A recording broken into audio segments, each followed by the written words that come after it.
In a world where a black female pilot faces quiet but relentless prejudice, Lisa Turner rises above the systemic barriers designed to keep her grounded.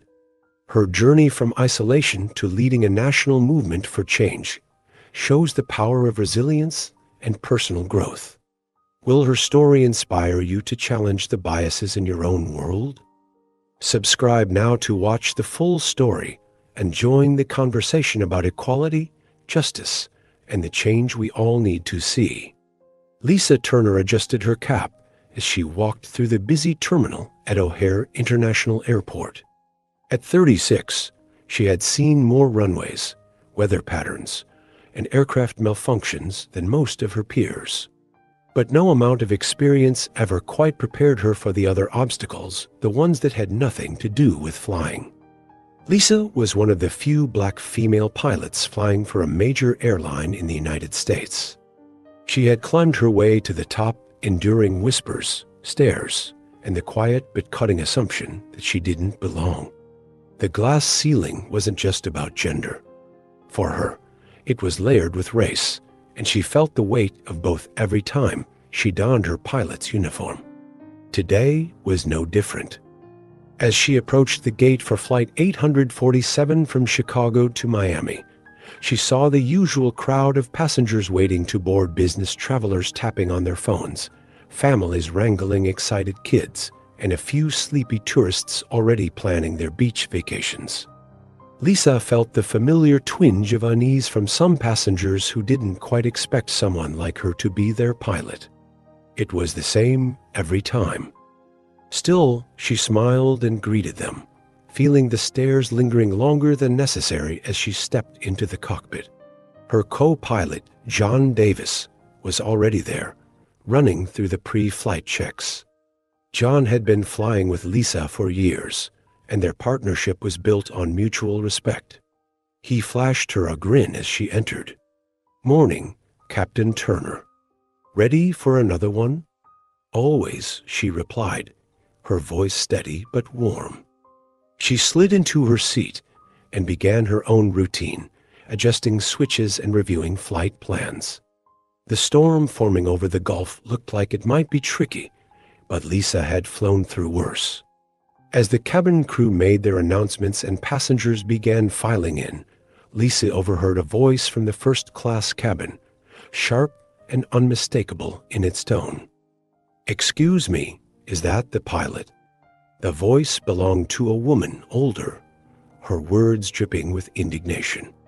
Lisa didn't have to turn to know what was happening. Her name was Patricia Williams. Lisa could already picture her, mid-50s, a crisp white blouse with a string of pearls, her lips pressed into a disapproving line. Patricia's voice rose, making it impossible for Lisa to ignore. "I'm sorry, but I don't feel comfortable with her flying this plane."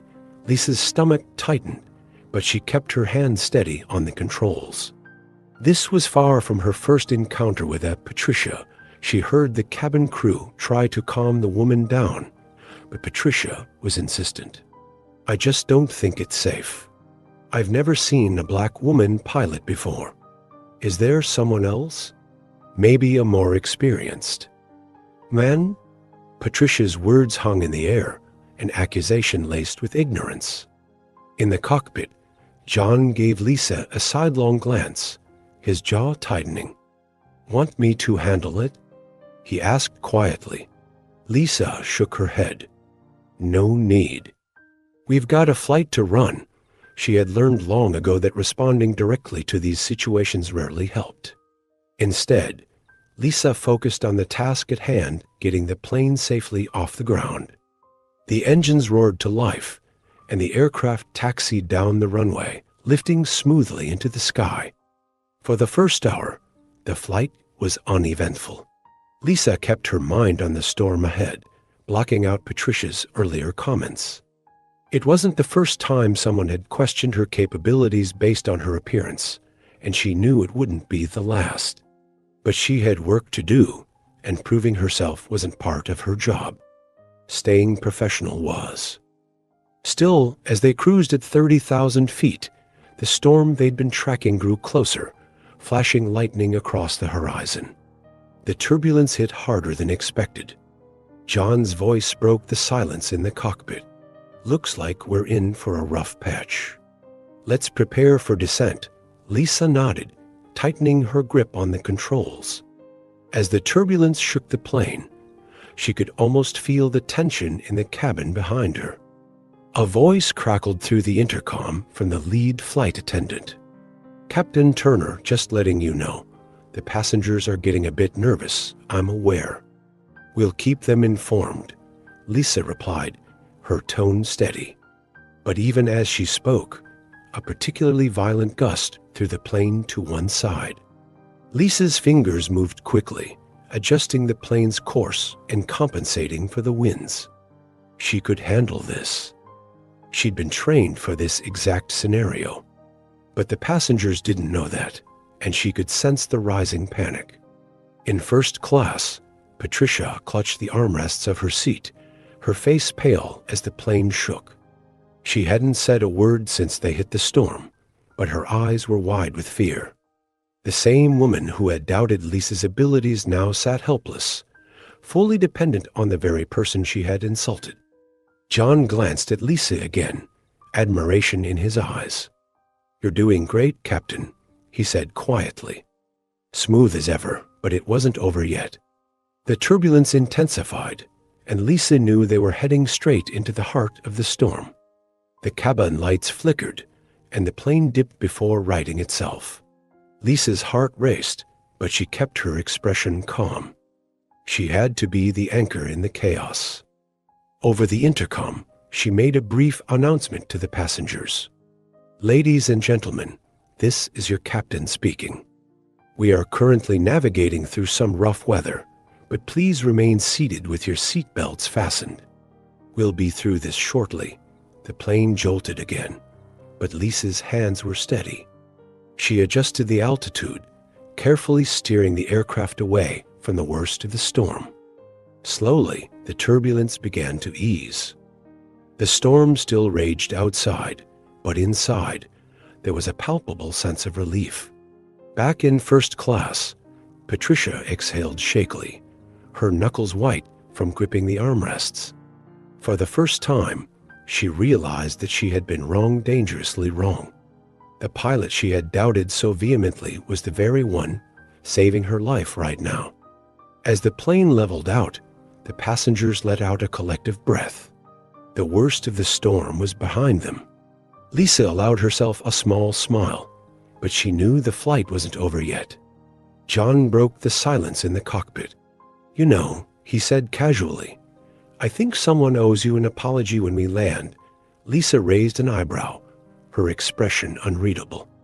"Maybe. But I'm not holding my breath." They both knew that not everyone changed. But sometimes in moments of crisis, even the most deeply ingrained prejudices could be shaken. And that, Lisa knew, was where real change began. As they began their descent into Miami, John looked over at Lisa, his voice light but meaningful. "I wonder if she'll actually say something when we land." Lisa shrugged, eyes still on the horizon. "Guess we'll find out soon enough." The descent into Miami was smooth compared to the turbulence they had just weathered, but there was still a palpable tension in the air. Lisa maintained her focus, navigating the final stretch with precision. The storm had subsided, and the city lights of Miami gleamed beneath them, welcoming the passengers to the warmth of the Florida evening. John leaned back slightly in his seat, relaxing now that the worst was over. "That was some impressive flying back there, Captain," he said, not for the first time. He always made it a point to recognize her skill, but tonight there was something different in his tone, something deeper. Lisa shot him a quick smile, her hands still moving across the controls as they prepared for landing. "Thanks, John. Could have done without the storm, though. Could have done without certain passengers, too," John muttered, though he didn't have to say who he meant. Lisa didn't respond. She wasn't one to dwell on people like Patricia, not when there were so many others who needed her to stay focused, calm, and professional. The plane touched down with a soft thud, the wheels skidding slightly on the rain-slicked runway before coming to a smooth halt. Lisa exhaled, more out of routine than relief. She had done what she was trained to do. The rest, the prejudice, the assumptions, the doubts, that was someone else's problem. As the plane taxied to the gate, Lisa went through her usual checklist, her thoughts drifting briefly to what might happen next. She didn't expect an apology from Patricia, not really. People like her rarely acknowledged their prejudices out loud, and when they did, it was often too late or insincere. But maybe, just maybe, something had shifted during that storm. "Welcome to Miami." The flight attendant's voice rang through the cabin, cheerful but exhausted. Passengers slowly began gathering their belongings, the usual chaos of post-flight routines taking over. Lisa remained in the cockpit, making sure everything was in order, while John handled the final checks with ground control. As the passengers began to file out, Lisa heard the faint murmur of voices from the front of the plane. The first-class cabin was always the last to disembark, and she knew Patricia was still there. Would she say something? There was a knock on the cockpit door. Lisa exchanged a glance with John before he opened it. Patricia stood there, her earlier arrogance replaced by something quieter, something that looked almost like shame. Her perfectly coiffed hair was slightly out of place, and her usual composed demeanor seemed to have faltered. She hesitated for a moment before speaking. I wanted to thank you," Patricia said, her voice softer than before, her eyes downcast, "for getting us through that storm." Lisa nodded, her face expressionless. She had heard variations of this before the moment of recognition, when someone realized that they had judged her unfairly. But it always felt hollow. There was more to be said here, and Lisa wasn't going to make it easy for Patricia. "That's my job," Lisa replied simply, her voice cool but not cold. Patricia shifted uncomfortably, the silence stretching between them. Finally, she spoke again, her voice wavering slightly. I'm sorry. About earlier. What I said, it was wrong." Lisa's eyes met Patricia's, and for a moment there was nothing but silence. It was the first time Patricia had looked her directly in the eyes since boarding the plane. There was a vulnerability there now, a crack in the armor of entitlement and superiority that Lisa had seen so many times before. "I misjudged you," Patricia continued, her voice barely above a whisper now. "I let my prejudices cloud my judgment, and I'm truly sorry." John, standing just behind Lisa, watched the exchange silently. This wasn't new to him either. He had seen the way people reacted to Lisa, the way they looked at her when they first saw her in the pilot's seat, and the way they scrambled to justify their doubts when she proved them wrong. But this apology, this moment, felt different. Lisa remained silent for a beat longer, her mind racing through all the times she had wanted to hear these words from someone, anyone. But this wasn't about her pride. This was about something bigger. "Thank you for your apology," Lisa said, her voice measured. "But it's not just about me. It's about how we all see each other. You didn't just misjudge me, you misjudged a lot of people." Patricia nodded slowly, her eyes flickering with understanding. "I know," she said softly. "I have a lot to think about." With that, Patricia turned and walked down the aisle, her figure disappearing into the crowd of passengers leaving the plane. Lisa watched her go, her emotions carefully guarded, as always. It was progress, sure, but it wasn't enough. "Think she'll change?" John asked quietly as he shut the cockpit door. Lisa shrugged. "Maybe. Maybe not. But that's not up to me." They finished their post-flight checks in silence. Outside the plane, the warm Miami air greeted them as they stepped out onto the tarmac. The chaos of the airport, a welcome distraction from the intensity of the flight. A few days later, back at home, Lisa sat at her kitchen table with a cup of coffee in hand, her feet propped up after a long day.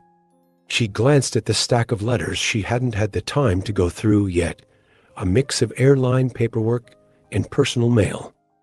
As she sifted through the pile, one letter stood out, a small envelope with neat, careful handwriting. No return address, just her name written across the front. Curious, she opened it. Inside was a handwritten note. "Dear Captain Turner, I don't expect you to forgive me, but I need you to know that I'm deeply sorry. What I said to you on that plane was wrong, so wrong. I've spent the last few days thinking about how my words and actions reflect something far bigger than just one moment of prejudice. I've always believed I was a good person, but I see now that being good isn't enough if I allow ignorance to blind me to the truth. You are an incredible pilot, and I owe you more than just an apology. I owe you my respect and the acknowledgement that I was wrong to doubt you in the first place. Thank you for keeping us safe. Sincerely, Patricia Williams." Lisa read the letter twice, her emotions swirling as she sat there in silence. It wasn't the first apology she had received, and it wouldn't be the last.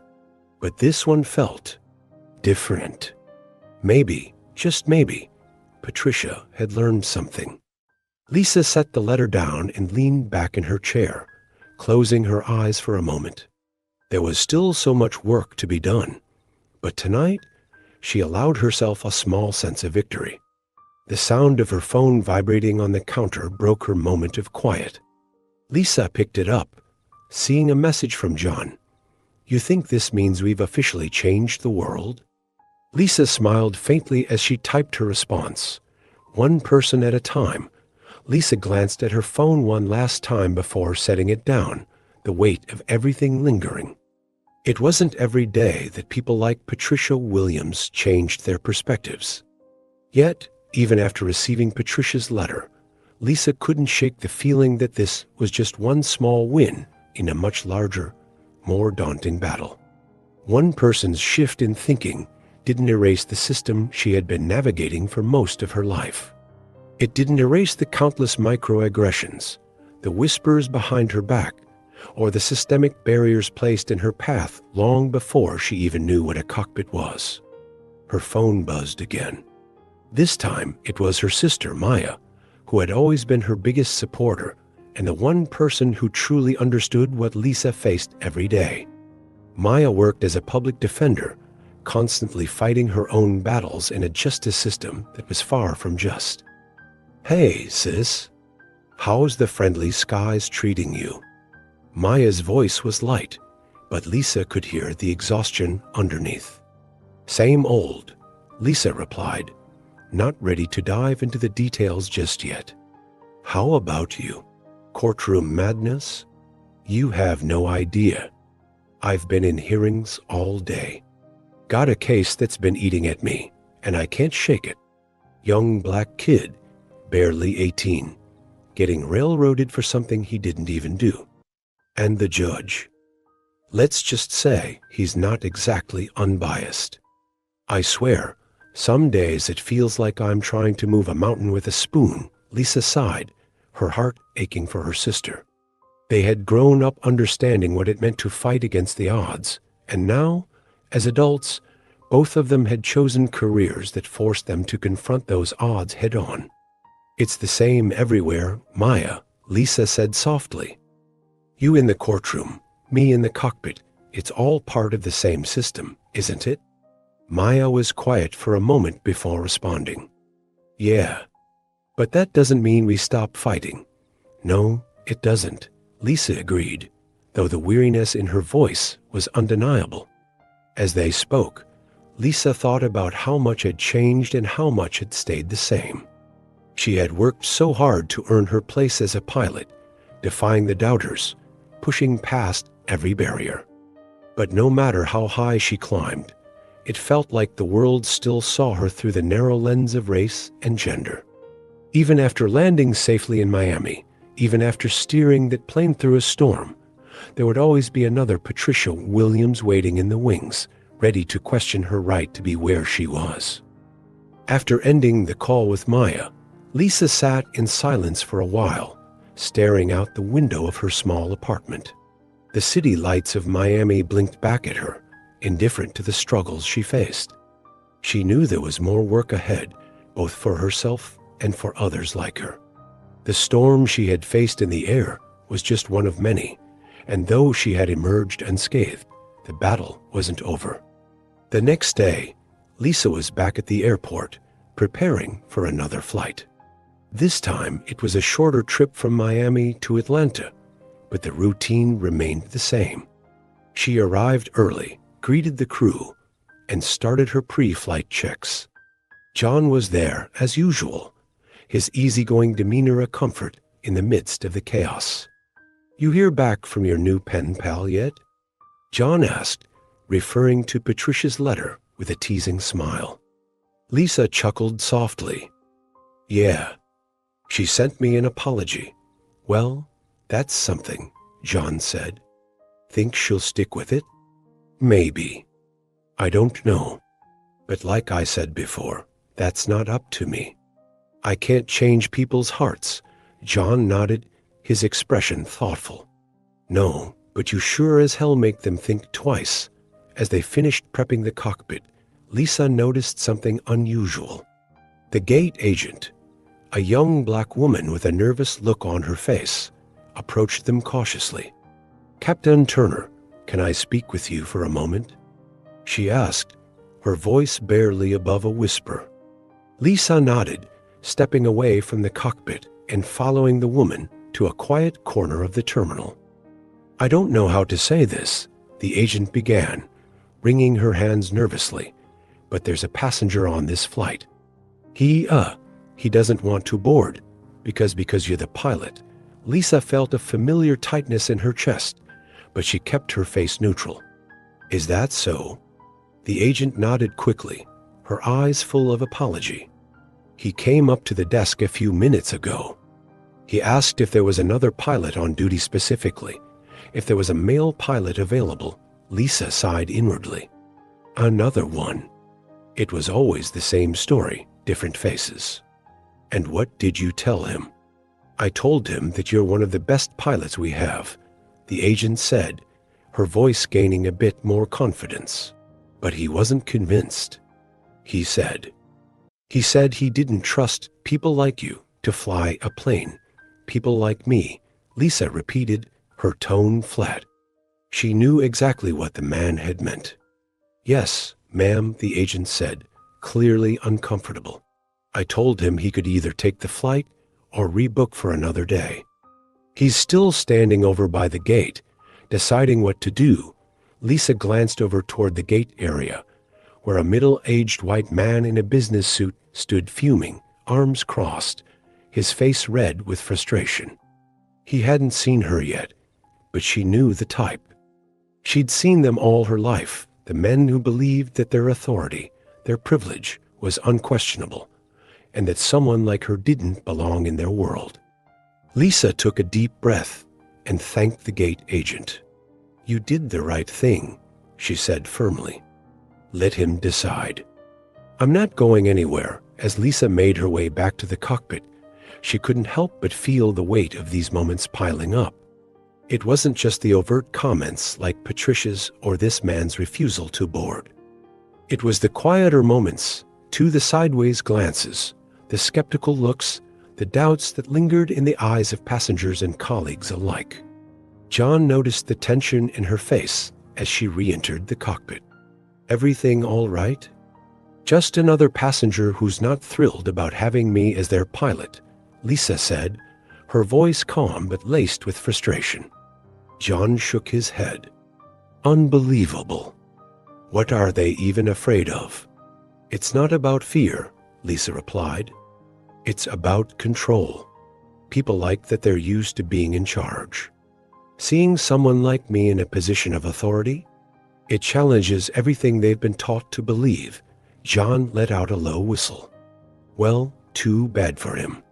He's about to see just how wrong he is." Lisa didn't respond, but she appreciated John's support more than she could say. She knew there were allies like him out there, people who saw the truth and stood by her. But sometimes it felt like there weren't enough of them. As they prepared for takeoff, Lisa couldn't help but wonder how many more flights it would take, how many more storms she'd have to fly through before the world started to see her for who she really was. Not just a black woman, not just a pilot, but a leader. The engines roared to life, and once again, Lisa took her place at the helm. The man who had questioned her skill decided to board after all, though he shot her a look of disdain as he walked past the cockpit. Lisa didn't flinch. She was used to this by now. But today, as the plane ascended into the sky, Lisa couldn't shake the feeling that something was shifting. Slowly, painfully, but surely. And though the system still weighed heavily on her shoulders, she knew that every flight, every conversation, every moment of confrontation brought her and others like her one step closer to breaking free from it. As they cruised at 35,000 feet, John glanced over at Lisa. "You ever think about what it's all for? All the crap we put up with?" Lisa didn't look away from the controls. "Every day. And every day, I remind myself it's worth it." The plane soared smoothly through the skies, but Lisa's mind was anything but calm. John's question hung in the air like the turbulence they had narrowly avoided on their last flight. "You ever think about what it's all for?" Lisa had no doubt about the worth of her work. Flying had always been her passion, her calling. But the constant need to prove herself, to stay composed while navigating a world that continually questioned her competence, weighed heavily on her. No amount of flying could make that part easier. "You ever think about leaving?" John asked, interrupting her thoughts as they cruised at altitude. His voice was casual, but Lisa could hear the underlying curiosity. "Leaving?" Lisa echoed, glancing over at him. "Yeah, you know. Walking away. The flying, the airline, all of it. You've been doing this a long time, and you've had to put up with more than most of us ever will. Ever think about just quitting?" The question caught her off guard. Quitting? It wasn't something she allowed herself to think about too often, though the thought had crossed her mind during particularly tough days when the weight of both sexism and racism felt like too much to carry. Lisa was quiet for a moment, her hands steady on the controls, her eyes fixed ahead. "I'd be lying if I said it hasn't crossed my mind," she admitted. "But what kind of example would I be setting if I just walked away?" John nodded slowly. "You're a fighter, Lisa. I've always known that.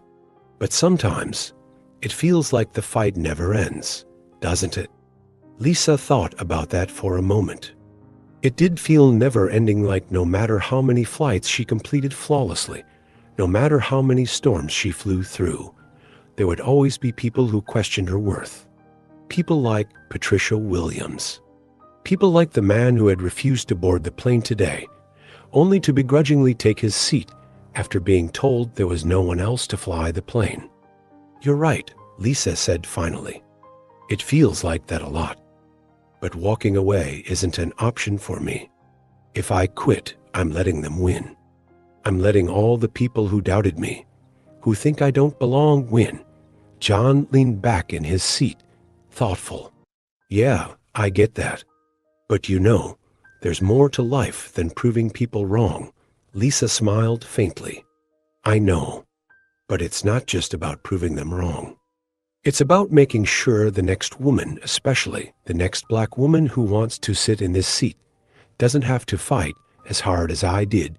John nodded, a deep respect in his eyes. "I guess that's what makes you one of the best, Captain." The words warmed Lisa, though she didn't respond. She didn't do this for praise. She did it because it was necessary, because she had to. The rest of the flight passed uneventfully, with the passengers settling into their routines of movies, books, and naps. The man who had questioned Lisa's ability earlier sat quietly, his gaze fixed out the window. He hadn't said another word, and Lisa was grateful for that. She didn't need to hear his apology. She had learned long ago not to expect them. Silence was often the best she could hope for. As they began their descent into Atlanta, Lisa's thoughts drifted back to Maya. Her sister was fighting her own battles in the courtroom, facing down the same systemic forces that Lisa encountered in the skies. And like Lisa, Maya wasn't one to back down. But Lisa worried about her, worried about the toll it was taking on her, on both of them. When they landed, the passengers filed out quickly, eager to reach their final destinations. Lisa stayed in the cockpit, going through her post-flight checks as John chatted with the ground crew. As she stepped off the plane and into the terminal, Lisa spotted a familiar face in the crowd. Maya stood waiting for her, her expression a mix of exhaustion and relief. "Hey, sis," Maya called, waving her over. "Thought I'd surprise you." Lisa's heart lifted at the sight of her sister. They hadn't seen each other in months, and though they talked frequently, it wasn't the same as being face to face. Maya looked as tired as Lisa felt, her eyes shadowed from long hours in court, but there was a fire in her that never went out. "You didn't have to come all this way," Lisa said, though she was grateful Maya had. "I needed to see you," Maya replied, pulling Lisa into a tight hug. "Been a rough week." "You know how it is," Lisa did know. They both carried the same weight, though in different ways. "Yeah, I know." They found a quiet corner in the terminal and sat down, their conversation drifting from small talk to the bigger issues that always seemed to find them. "How's work?" Maya asked, sipping on a coffee she had picked up on her way in. "Same old. Had another one today, someone refusing to board because I'm the pilot," Lisa shrugged, though the frustration lingered beneath her calm exterior. Maya sighed, shaking her head. "God, how do you deal with that? Every day, someone questioning your ability. Your right to be there. I deal with it because I have to," Lisa said simply. "It's not just about me. It's about changing the way people think, even if it's one person at a time." Maya smiled sadly. "I admire that about you, Lisa. You've always been able to hold your head high, no matter what. But I worry about you. This fight, it takes a toll." Lisa reached out and squeezed her sister's hand. "I know, and I worry about you too. We're both in the same boat, aren't we?" Maya nodded. "Yeah, but sometimes it feels like we're paddling upstream. The system is so broken, Lisa. It's not just the individuals we're dealing with, it's the whole damn thing." "I know," Lisa said softly, "but that's why we can't give up. If we don't keep pushing, nothing changes." Maya leaned back in her chair, her expression thoughtful. "You're right. I just wish the change would come faster." They sat in silence for a moment, both of them lost in their thoughts. The noise of the airport buzzed around them, but Lisa felt a strange sense of peace in this moment with her sister. It wasn't often that they got to just sit and be together, without the pressures of their careers and the world weighing them down. Finally, Maya broke the silence. "So, I've been thinking. Maybe it's time we did something about all of this." Lisa raised an eyebrow. "What do you mean?" Maya leaned forward, her eyes bright with an idea forming. "We've both been fighting these battles on our own for so long. What if we worked together, did something bigger? You in the air, me in the courtroom. We could start something. A movement. A way to support other women like us, who are fighting the same fight." Lisa blinked, surprised by the idea. "You mean like an organization?" "Exactly," Maya said, her voice gaining energy. "Something that helps women of color in male-dominated fields. We could offer mentorship, resources, legal support, everything we never had when we were starting out." Lisa considered it, her mind racing. It was a bold idea, but it had potential. She had spent so many years fighting her own battles, but maybe it was time to think bigger. Maybe it was time to use her experiences to help others in a more direct way. You really think we could do that? Lisa asked, excitement beginning to creep into her voice. I know we can, Maya said confidently. We've already been doing it, just in smaller ways. Imagine what we could do if we really put our minds to it, Lisa smiled, feeling a surge of hope she hadn't felt in a long time. Maybe you're right. Maybe it's time. As they stood up to leave, Maya looked at Lisa with a grin. So, you ready to change the world? Lisa laughed softly, her eyes bright with determination. One step at a time, sis. One step at a time. The idea stayed with Lisa long after she and Maya parted ways that evening. It was bold, even audacious, but it felt right. For so long, she had been battling alone in the cockpit, fighting not just for her place in the sky, but for respect, for acknowledgement. The idea of turning her personal struggle into something larger, something that could lift up others, sparked a fire inside her. That night, Lisa sat at her kitchen table, staring at the small notepad where she had begun sketching out ideas. Names for the organization, potential partners, how they could help women of color in male-dominated fields. The possibilities felt endless, and for the first time in a long time, she felt truly energized by something outside of her career. The next morning, she called Maya. I'm in, Lisa said, her voice full of conviction. Let's do this. Maya's voice on the other end of the line was a mix of excitement and relief. I knew you'd say yes. I've already started reaching out to some people in my network, lawyers, advocates, even a few journalists who could help us get the word out, Lisa smiled to herself. Maya had always been the more outgoing of the two, the one with connections and a knack for rallying people to a cause. Lisa's strength lay in her persistence, her ability to stay calm under pressure. Together, they could be unstoppable. So, where do we start? Lisa asked, already scribbling down notes. We start by building a team, Maya said.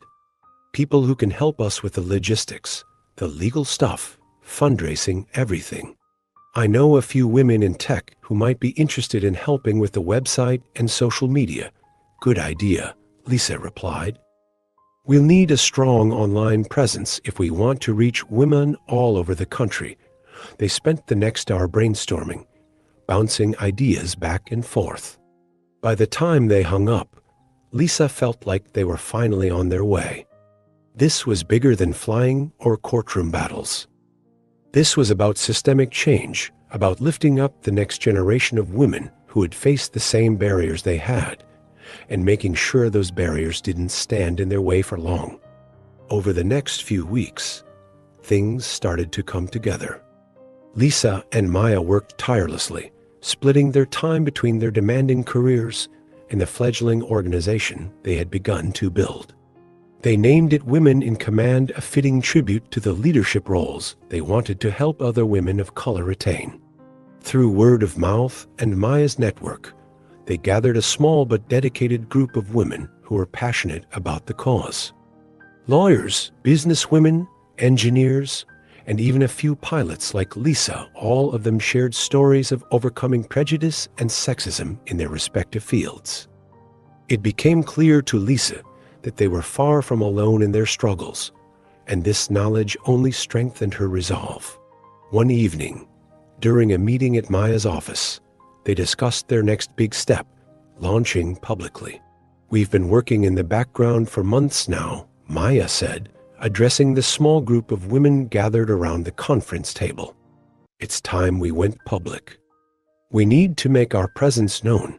Let other women out there know that they're not alone. Lisa nodded, feeling a wave of nervousness mixed with excitement. I agree, but we need to make sure we do this right. We want people to take us seriously. That's why I think we should hold an event. One of the women, Carla, a tech entrepreneur, suggested. Something big. We can get media coverage, invite influential speakers, make it an event people talk about. An event would be great, Maya said, "but we'll need to raise some serious funds to make that happen." Lisa glanced around the room. The idea of a high-profile event seemed daunting, but it was also the kind of bold move they needed to make a splash. "What if we did a fundraiser?" she suggested. "We could reach out to some high-profile women in our industries, see if they'd be willing to donate or sponsor the event." Maya nodded thoughtfully. "That could work. I know a few people in the legal world who might be willing to help. I can reach out to some of the women I've flown with over the years," Lisa added. "There are some influential voices in aviation who'd probably be interested in supporting something like this." The group continued to brainstorm, the energy in the room growing with each new idea. By the time the meeting ended, they had a solid plan. They would host a major fundraising gala in New York City, bringing together women from all over the country to celebrate and support women in command. The weeks leading up to the event were a whirlwind. Lisa found herself balancing her flying schedule with planning calls, meetings, and countless emails. It was exhausting, but every time she felt the weight of it pressing down on her, she remembered why she was doing it. This wasn't just for her. It was for every woman who had ever been told she didn't belong in a position of power. It was for every young girl who looked up and saw herself reflected in Lisa's success. On the night of the gala, Lisa stood in front of a mirror in her hotel room, smoothing down the elegant black dress she had chosen for the event. It felt strange to be dressed up like this so far from the pilot's uniform she was used to, but tonight was special. Tonight, she wasn't just Captain Lisa Turner. She was a leader, a trailblazer, and she was about to step into a whole new kind of spotlight. Maya knocked on the door, poking her head in. "You ready, sis?" Lisa turned and smiled at her sister. Maya looked stunning in a deep blue gown, her hair styled perfectly. But more than that, she looked confident like the fierce advocate she had always been. "As ready as I'll ever be," Lisa said, taking a deep breath. They walked downstairs together, stepping into the ballroom where the gala was being held. The room was buzzing with energy, filled with women of all backgrounds, all professions, all united by a common goal. Lisa felt a surge of pride as she looked around, recognizing some of the faces in the crowd, women she had flown with, women who had supported her along the way. As the evening unfolded, Lisa found herself swept up in conversations, meeting women from all corners of the country who were excited about what women in command represented. The event was a success more than they had ever imagined. Toward the end of the night, Maya took the stage to give a speech, her voice commanding the attention of the room. "We started Women in Command because we knew that the barriers we've faced in our careers are not unique to us," Maya said, her voice steady and powerful. "We've all had moments where we've been told we don't belong. We've been doubted, underestimated, and ignored. But we're here tonight because we know that change doesn't come from staying silent. It comes from standing up and taking our place, whether it's in the cockpit, the courtroom, or the boardroom." The crowd erupted in applause, and Lisa felt her heart swell with pride. Maya was right. This wasn't just about their individual journeys. This was about something bigger. When Maya finished her speech, she called Lisa to the stage. Lisa hesitated for a moment, her nerves suddenly bubbling to the surface. But as she looked out at the sea of faces before her, she felt the weight of her journey fall away, replaced by something lighter, something more powerful. She stepped up to the microphone, her hands steady, her voice calm. "I've spent my career flying planes, navigating storms, and proving people wrong," she began. "But tonight, I'm standing here, not just as a pilot, but as someone who believes that we all have the power to command our own destinies." The room was silent, hanging on her every word. "Tonight, we are taking control of our futures, of our careers, and of the narratives that have been written about us for far too long. This is just the beginning. And I can't wait to see where we go next, The applause was deafening. After the event, Maya found Lisa at the back of the ballroom, a glass of champagne in her hand.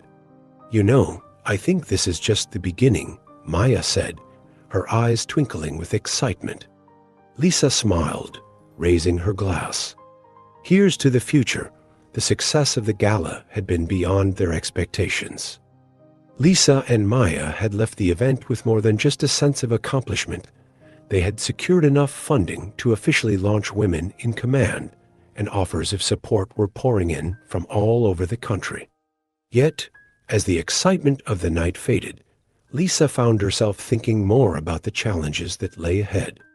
Every new step forward brought its own set of complications, and Lisa knew better than anyone that progress was never a straight path.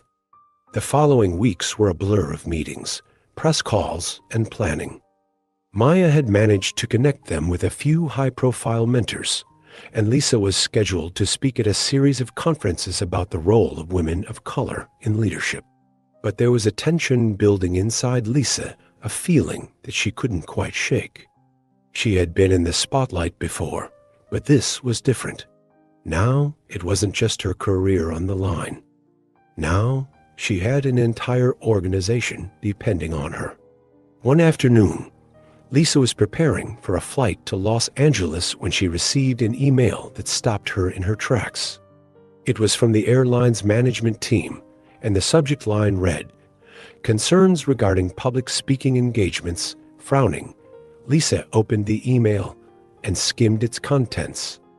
Her heart sank as she read the words, "While we support your efforts to promote diversity and inclusion, we would appreciate it if you refrained from publicly discussing any negative experiences related to your time with the airline. It is important that we maintain a positive image in the public eye."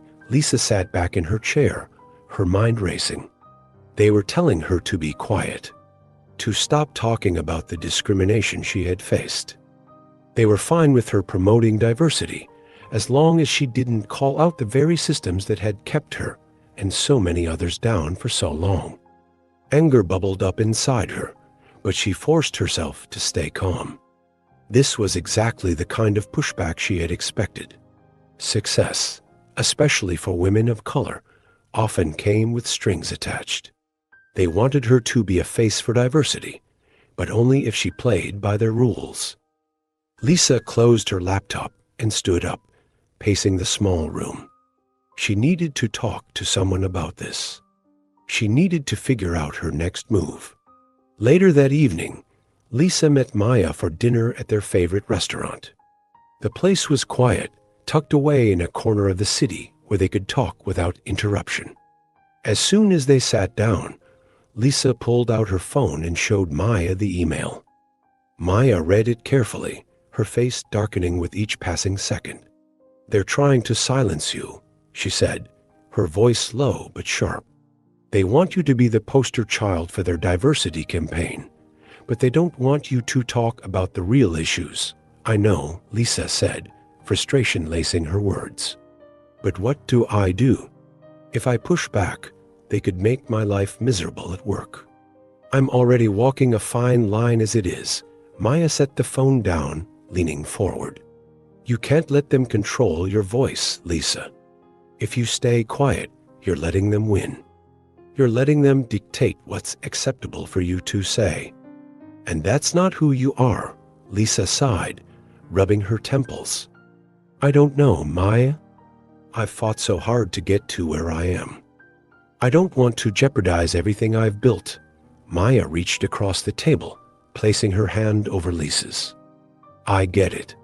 But this is bigger than you. You started Women in Command because you wanted to change the system. And that means speaking out, even when it's hard. Especially when it's hard." Lisa looked at her sister, feeling the weight of Maya's words. She had always been the strong one, the one who never backed down. But this felt different. It felt riskier. "Maybe you're right," Lisa said softly. "But how do I fight this without losing everything?" Maya smiled slightly, her eyes full of determination. "We're going to fight this together." You don't have to do it alone. The next day, Lisa drafted a careful but pointed response to the airline. She acknowledged their concerns but made it clear that she would not back down from discussing the realities of her experiences. She framed it diplomatically, emphasizing that addressing these issues was critical for creating a more inclusive workplace. But she knew there would be consequences. Sure enough, within days of sending the email, Lisa began to feel the pushback. Her flight schedules were suddenly changed without notice, and she was reassigned to less desirable routes. A few colleagues who had always been friendly now avoided her in the break room, and she overheard whispers as she walked through the terminal. Lisa knew what was happening. The subtle retaliation wasn't new to her. It was a tactic she had seen before. But it stung nonetheless. She had hoped that after all these years, things would be different. She had hoped that her accomplishments would be enough to shield her from this kind of treatment. But she was wrong. One evening, after a particularly grueling flight, Lisa sat in her apartment, staring out the window at the city below. The isolation was starting to get to her. She had always been able to handle the challenges of her job, but this felt different. This felt personal. Her phone buzzed, pulling her out of her thoughts. It was Maya. "How's it going?" Maya asked, her voice full of concern. "Not great," Lisa admitted. "They've been making things difficult for me at work. I knew there'd be pushback, but I didn't think it would happen this fast." Maya was quiet for a moment. "I'm sorry, Lisa. I wish I could do more to help." "You're doing enough," Lisa said, her voice soft. "Just knowing you've got my back helps." "Always," Maya replied firmly. "But listen, I've been thinking. What if we take this public? You've got a platform now with women in command. What if we tell your story, the real story about what's happening at the airline?" Lisa hesitated.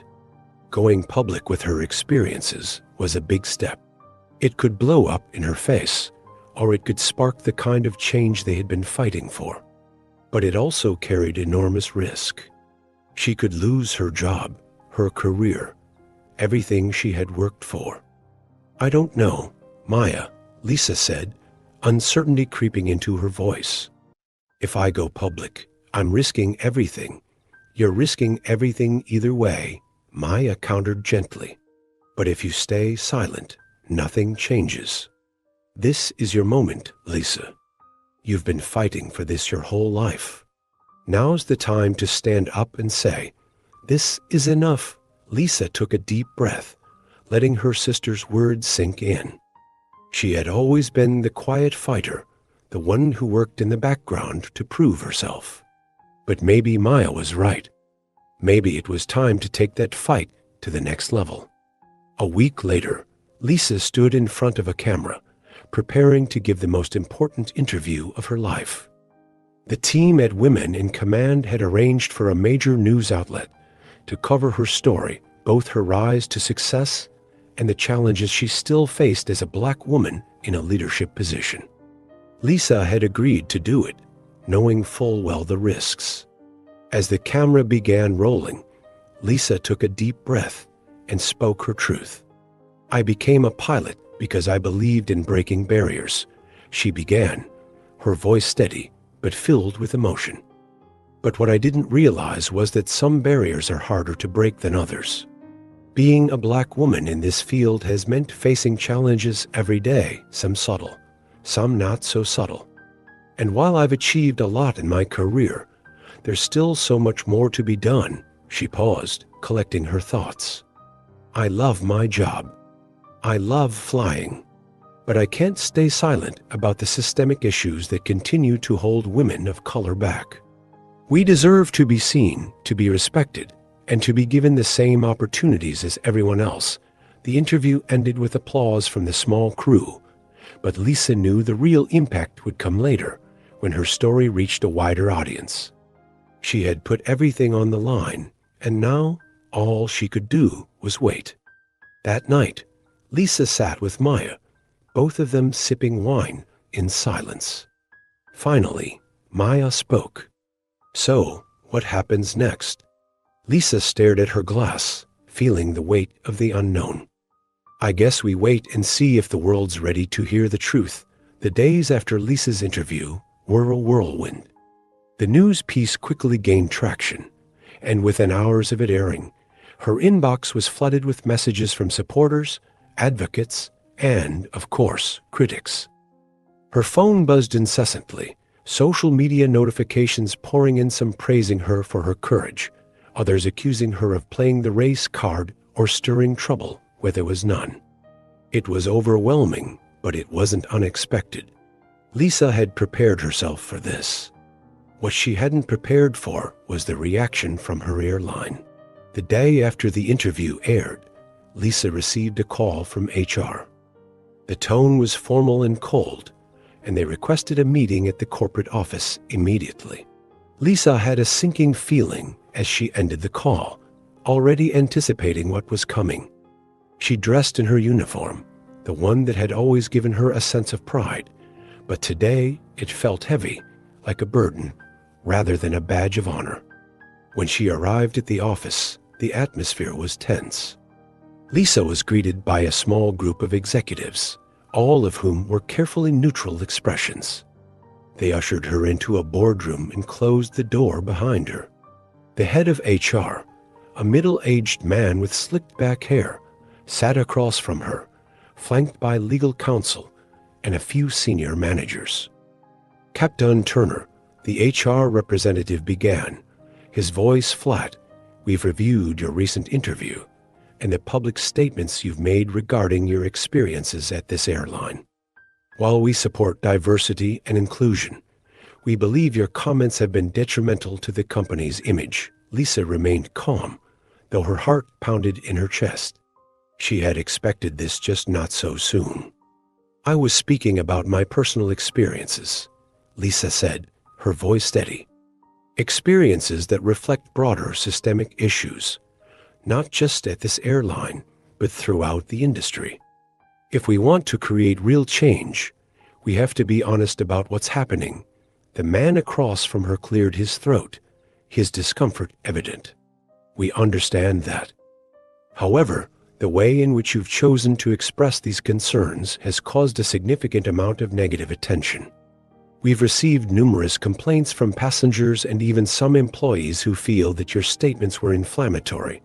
Lisa knew exactly what that meant. People didn't like hearing the truth, especially when it challenged their comfortable narratives. She had struck a nerve, and the company was more concerned with its reputation than with addressing the real issues. "So, what are you saying?" Lisa asked, though she already knew the answer. The HR representative shifted in his seat. "We believe it's in the best interest of the company to part ways with you. Effective immediately, we are terminating your employment." The words hit Lisa like a punch to the gut, but she didn't let her composure falter. She had prepared for this possibility, but hearing it out loud still stung. Years of dedication, of proving herself, of excelling in her field, and this was how it ended. Not because of her performance, but because she had dared to speak out. Lisa nodded slowly, feeling the weight of the moment. "I see. And I assume there's no room for discussion on this?" The HR representative shook his head. "We've made our decision. You will, of course, receive your final paycheck and severance package, but your time with us is over." Lisa stood up, straightening her jacket. "Thank you for your time," she said, her voice as calm as ever. "I'll collect my things." As she walked out of the office, the reality of what had just happened began to sink in. She was no longer Captain Lisa Turner of the airline. She was now just Lisa Turner, unemployed, but not defeated. She had lost her job, yes, but she hadn't lost her voice. The fallout from Lisa's termination was immediate and widespread. News outlets picked up the story, and suddenly, Lisa found herself at the center of a national conversation about race, gender, and power in the workplace. The airline tried to keep the situation quiet, But once word got out that Lisa had been fired for speaking out about discrimination, it was impossible to contain the backlash. Support poured in from all corners of the country: activists, celebrities, and ordinary people who saw themselves in Lisa's story. Social media lit up with hashtags like #JusticeForLisa and #WomenInCommand, and her interview became a rallying cry for those who had experienced similar treatment. But with the support came the inevitable backlash. Lisa received hateful messages from people accusing her of stirring up trouble for attention, of being ungrateful for the opportunities she had been given. Some even questioned her abilities as a pilot, despite her years of impeccable service. Through it all, Maya remained by her side, a constant source of strength. They spent long hours strategizing their next moves, knowing that this wasn't just about Lisa anymore. It was about every woman of color who had ever been silenced, every professional who had been told to play by the rules or face the consequences. "We're not backing down," Maya said one evening as they sat together in Lisa's living room, surrounded by legal documents and news clippings. "They want to make an example out of you, but they don't realize they've just given us the platform we need." Lisa smiled at her sister, feeling a surge of gratitude for her unwavering support. "You're right. This is bigger than me now." A week after her termination, Lisa found herself standing in front of a packed auditorium at a major conference on women in leadership. The room was filled with journalists, advocates, and industry professionals, all eager to hear her speak. As she took the stage, Lisa felt a wave of nervousness, but she quickly pushed it aside. She had been in front of crowds before. She had spoken about diversity and inclusion before. But this time, it felt different. This time, she wasn't just sharing her experiences, she was challenging the very system that had tried to silence her. "Good evening," she began, her voice strong and clear. "I'm here tonight not just as a pilot, not just as a black woman, but as someone who believes that the fight for equality is far from over." The audience was silent, hanging on her every word. "I was fired from my job because I spoke out about the discrimination I faced in my career. But instead of staying silent, I chose to use my voice. And now, more than ever, I realize how important it is for all of us to speak out, not just for ourselves, but for the next generation of women and girls who deserve better." Lisa paused, looking out at the sea of faces before her. "We cannot let fear or intimidation keep us from demanding the respect and opportunities we deserve. And we cannot let those in power silence us when we speak the truth." The room erupted into applause, and for the first time in a long time, Lisa felt a deep sense of validation. She had lost her job, but she had gained something far more powerful: a platform to effect real change. After the event, Lisa and Maya sat together backstage, exhausted but exhilarated. They had done it. They had turned what could have been a career-ending moment into an opportunity to create something bigger than themselves. "That was incredible," Maya said, her eyes shining with pride. "You killed it out there." Lisa smiled, leaning back in her chair. "Thanks, Maya. I couldn't have done any of this without you." "Well, we're just getting started," Maya said, her grin widening. "This is only the beginning. Women in Command is going to be bigger than we ever imagined." Lisa nodded, feeling the weight of everything they had accomplished together. It had been a long and difficult journey, but now, for the first time, she felt like they were truly on the path to making a lasting impact. As they left the auditorium, Maya turned to Lisa with a gleam in her eye. "So, what's next? You ready to take on the world?" Lisa laughed, her heart full of hope. "One flight at a time, Maya. One flight at a time." The momentum behind Women in Command continued to grow in ways Lisa and Maya could barely keep up with. Media outlets were reaching out for interviews, sponsors were lining up to support their cause, and the organization's membership was expanding rapidly.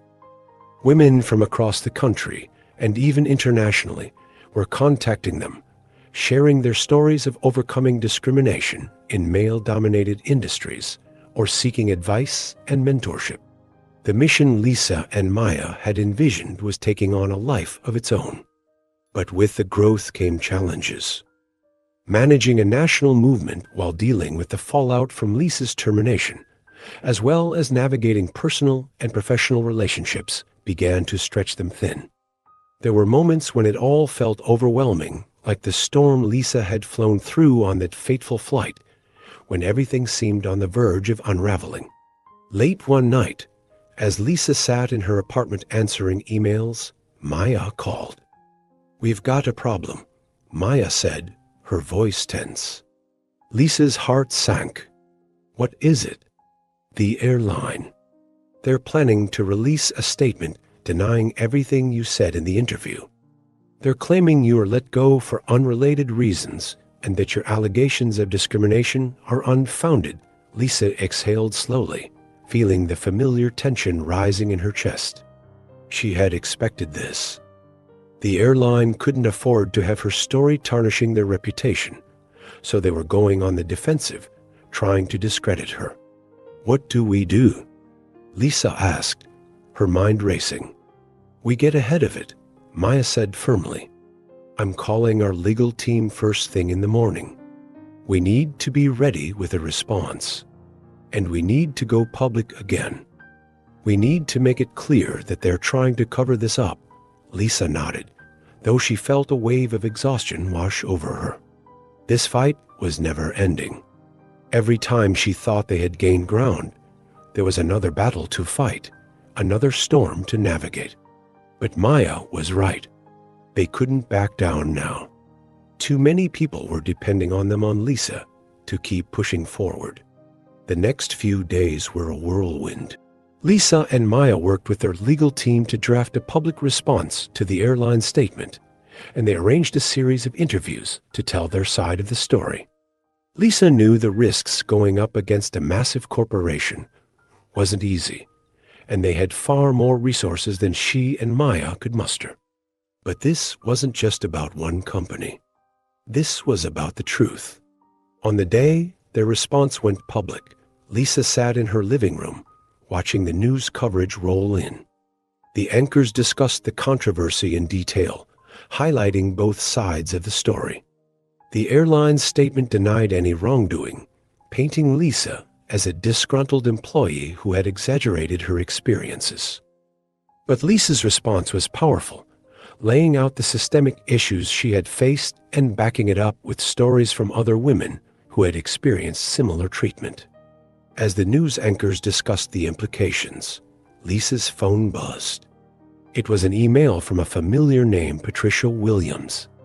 Lisa's heart skipped a beat. Patricia, the passenger from the turbulent flight, had sent her a letter months ago apologizing for her behavior, but they hadn't been in contact since. What could she want now?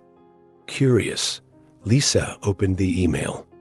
"Dear Lisa, I've been following your story in the news, and I wanted to reach out again. After that flight, I spent a lot of time reflecting on my actions and my own prejudices. Watching everything you've been going through now, I realized that my apology wasn't enough. I want to do more than just say I'm sorry. I want to help. I've spoken with some of the women in my network, women in business, law, and finance, who are passionate about supporting women like you, women who have been silenced and marginalized for too long. We'd like to offer our resources to support women in command to help you continue your mission.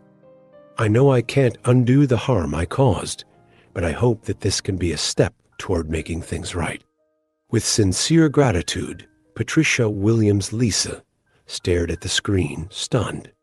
Patricia wanted to help? She had expected to never hear from the woman again, let alone receive an offer of support like this. She quickly forwarded the email to Maya, her fingers trembling slightly as she typed. "Maya, you won't believe this. Call me as soon as you see this." Later that evening, Lisa and Maya sat together at Lisa's kitchen table, the email from Patricia still fresh in their minds. "I didn't see that coming," Maya said, shaking her head in disbelief. "But this could be huge. Patricia's connections are powerful, and if she's serious about helping us, it could take women in command to the next level." "I know," Lisa said, still trying to process it all. "It's just complicated. After everything that happened on that flight, I never thought she'd want to be involved in something like this. People can change," Maya said gently. "Sometimes it takes a crisis to open their eyes. Maybe Patricia realized how deep her prejudices ran, and now she wants to do something about it." Lisa nodded slowly. "Maybe. I just don't want this to be some kind of PR move for her. Then we'll make sure it's not," Maya said, her tone firm. "We'll meet with her, hear her out, and see if she's really committed. But if she's offering real resources, real support, we'd be crazy not to consider it," Lisa agreed, though part of her still felt conflicted. Could she really trust Patricia, a woman who had once doubted her so openly, to now stand by her side in this fight? But then again, wasn't that the kind of change they were fighting for? The chance for people to learn, to grow, to confront their own biases? "Let's meet with her," Lisa said finally. "We'll see where this goes." A week later, Lisa and Maya sat across from Patricia in a small upscale cafe. Patricia looked different, softer, more grounded. Gone was the sharp, judgmental air she had carried on that flight months ago. Instead, she seemed earnest, almost nervous, as she sipped her tea. "First of all," Patricia began, her voice quiet but steady, "thank you for agreeing to meet with me. I know I don't deserve your trust after how I treated you, but I want you to know that I'm serious about helping.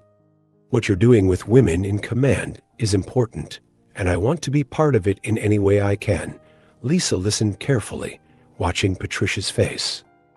There was no sign of insincerity, just a woman who had clearly done some soul-searching and was now trying to make amends. "We appreciate that," Maya said, her voice calm but measured. "But this isn't about just making up for one moment. This is about a larger movement, and we need to know that you're in it for the long haul." "I am," Patricia said quickly. "I've spoken with several women in my network, and we're prepared to offer financial support, as well as access to resources that can help expand women in command. I know I have a lot to learn, but I'm committed to listening and doing the work." Lisa glanced at Maya, who gave her a small nod. It was clear that Patricia was genuine, and while it wouldn't erase the past, it was a step in the right direction. "All right," Lisa said, finally breaking her silence. "We'll give this a shot. But understand that this isn't just about you helping us. It's about all of us learning from each other, growing together. This is a partnership, not a handout." Patricia smiled, relief washing over her face. "I understand. And I'm ready." Over the next few months, women in command grew exponentially. With Patricia and her network's support, they were able to launch new programs, expand their outreach, and provide scholarships and mentorship opportunities for women of color in fields ranging from aviation to law to technology. The organization became a beacon of hope for those who had been silenced or marginalized, and Lisa found herself at the center of a movement that was changing lives. But the real change wasn't just in the organization.